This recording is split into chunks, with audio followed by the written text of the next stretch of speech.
Over the course of Minecraft speedrunning's existence, world records have been exchanged between a multitude of players. Sometimes the records stand for a short period of time, sometimes it takes a bit longer for them to be beaten. In this video, I'll look at records that stood for the longest amount of time in each RSG category and why they did so. Without further ado, let's get into the video. To start off, we have to go way back in time. The day was March 9th, 2014, and a Japanese speedrunner by the name of Taro Kitchen just got a time of 45 minutes and 7 seconds in version 1.7. At the time, beating the game on hardcore was the norm, and this world record was no different. A little under a month after this record, a different Japanese player overtook Taro with a time of 43:23. No big deal for him though, because on April 12th, Taro took back the world record with 37:43. That one instance of Taro Kitchen being dethroned from the top was the only time that he wasn't on top for the next 5 years. Over that period of time, he broke his world record a total of 3 times, but the one that I'll be looking at is the 3rd time that he did so. His final time was 26 minutes and 45 seconds, and this world record stood from November 26, 2016 to August 7, 2019, when Ukrainian speedrunner Lied finally overtook it. How is it possible that a record stood for this long though? Well, let's take a look at the run. He spawned right next to a village and proceeded to a blacksmith. The chest he opened had iron armor and 5 ingots. The significance of this is that Taro was able to immediately craft some necessary items that require iron, like shears and flint and steel. During that process, he also crafted basic stone tools and mined a lot of gravel to make arrows, and iron ore to get other iron tools that he needed. After searching for a bit, he found a lava pool and built a nether portal. The nether spawn was very good because a fortress was right there. After killing blazes while mining gravel for flint, he had 6 rods and was out of the nether at 11 minutes and 30 seconds. Something important to note is that when this run took place, tower strats were non-existent, and since most runners played on hardcore, they weren't viable regardless. This means that the only way to get ender pearls is to randomly find endermen and kill them. Over the course of the night, he managed to find 11 endermen and 6 of them dropped pearls.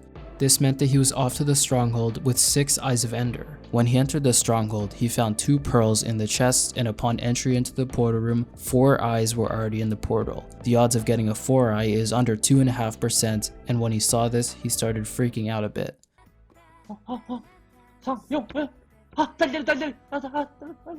After crafting beds, a bow, and arrows, he was in the end before 24 minutes had passed. Now, something else about version 1.7 is that the amount of towers in the end is based on RNG. Sometimes the end will look like New York City, and other times it will look not so much like New York City. Taro Kitchen had been fortunate in getting very few towers to shoot down in the end, and once they were down, it was time to blow up some beds. End fights in this version work by the dragon charging the player at random intervals and the player exploding beds while it is charging. On the second bed explosion that Taro got, the dragon nearly killed him, sending him down to 1.5 hearts. After this, the dragon charged him 3 times in a short period of time, and 3 good beds later, it was down to very low HP. 1 arrow hit later, the dragon was dead. His time was 26 minutes and 48 seconds. Let's talk about what went right in this run. For starters, getting all of that iron in a blacksmith chest is a big time save. Same with the nether fortress being right next to the portal. The thing that truly drove this run to being world record though was the fact that he only had to spend 1 night killing endermen. He only got 6 pearls, but 2 more were in the stronghold, and of course there were already 4 eyes in the end portal. Having to wander around the desert looking for endermen is super inefficient and inconsistent, and a few years down the line, this would spark the invention of what is known as tower strats. If you're interested in learning more about this, I will link MSushi's video in the description. Anyways, it's time for 1.9 to 1.15. Throughout the lifespan of this category, the record has exchanged hands multiple times and no one really had a lasting stronghold on it. Well, that is until March 1st, 2021, when Doi Pingu achieved one of the greatest world record time improvements in all of Minecraft speedrunning. Prior to this day, the record was held by Johans with a time of 19 minutes and 17 seconds. Doi Pingu's time was 17 minutes and 13 seconds. To help you better understand just how insane that time is, to this day only 4 people have ever achieved a time below 20 minutes.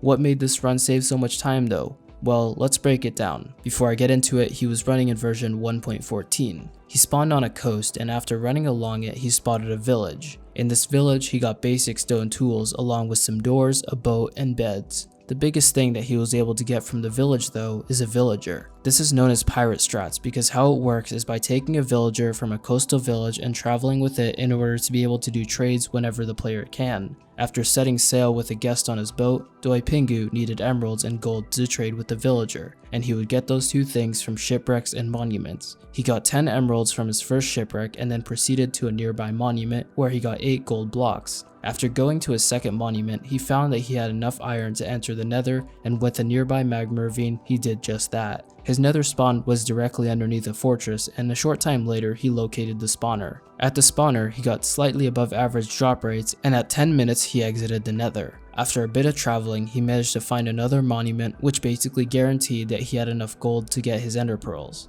A bit away from the monument, since he didn't want to get mining fatigue, he built a little island to trade with the villager. In order to do so, he placed down a brewing stand. He traded his emeralds for redstone in order to level up the villager to get the gold trade, and by trading his gold, he leveled it up once more to hopefully unlock the ender pearl trade. There's a 66% chance of him getting it, but 33% of the time, the villager will do a bit of trolling and give the player glass bottles instead. Fortunately, he got the pearl trade. While waiting for the cooldown, he threw one of his eyes of ender that he crafted to know the direction of the stronghold. After getting 12 pearls, he bid farewell to the villager and was off to beat the game. Little did he know, while he was trading, an ocean exposed stronghold was staring right at him 100 blocks away. He entered it before 14 minutes had even passed, but unfortunately it was a complete maze, so he spent about a minute and a half searching for the portal room. He entered the end at around 15.5 minutes and was able to set up the better one cycle by using buckets of water and lava. Unfortunately, while he was doing so, the dragon shot a fireball at the center fountain and it landed on a small cobblestone pillar that he had used to place the buckets. When the dragon perched, that fireball made it significantly harder to see when to explode the beds, but fortunately, Doi Pingu was absolutely nuts at the game and closed it out with 5 beds. What set this run so far apart from the other ones though? Well, he got fortunate in finding 2 monuments, so he didn't have to worry about going through shipwrecks for emeralds. His nether spawn was also optimal and it enabled him to only spend a small amount of time there. The thing that truly pushed this run to the next level though was the ocean exposed stronghold that he had unknowingly been traveling in the direction of the entire run. This run was done on March 1st and it is still the record today. The closest that anyone has ever gotten was a 1753 from Corbanos, which utilized Insomniac strats. I'll link a video in the description if you're interested in learning what this is. Now on to 1.16, the most popular category out of any game in speedrunning history. At the current day, over 2,200 different people have submitted runs, but only one of them can be the longest standing world record. This title goes to Kuriway's 1436 time, which was on top for nearly 3 full months, from November 3rd, 2020 to January 30th, 2021, when it was beaten by RainX. This was the first world record to ever use a bastion and truly paved the way for future records. Let's break down how it went. He spawned next to a village and the first thing that he saw was a blacksmith.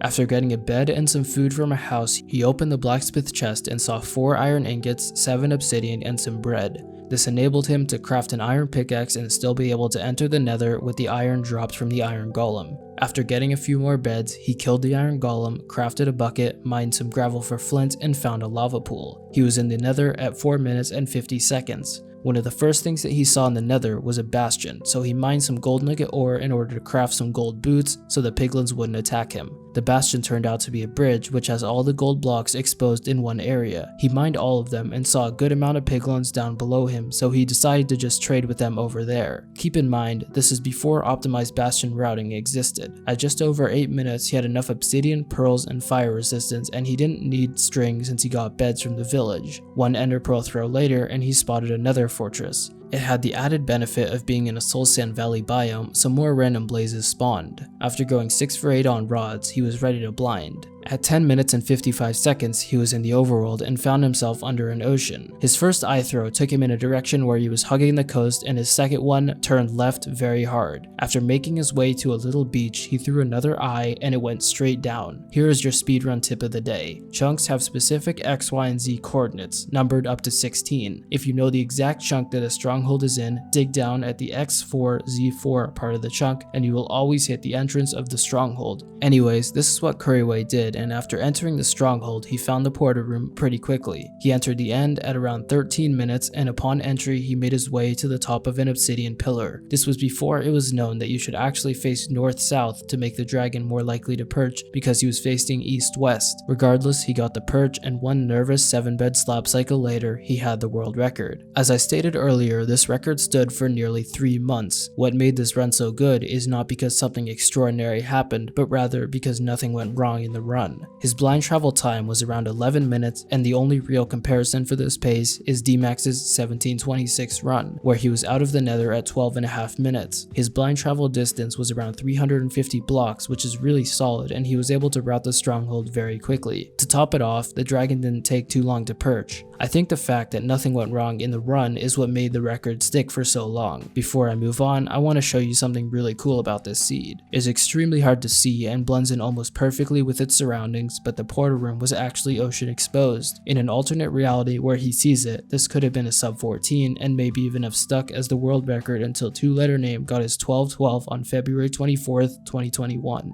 Anyways, these were all of the longest standing world records for each RSG category. I hope you enjoyed this video and have a great day.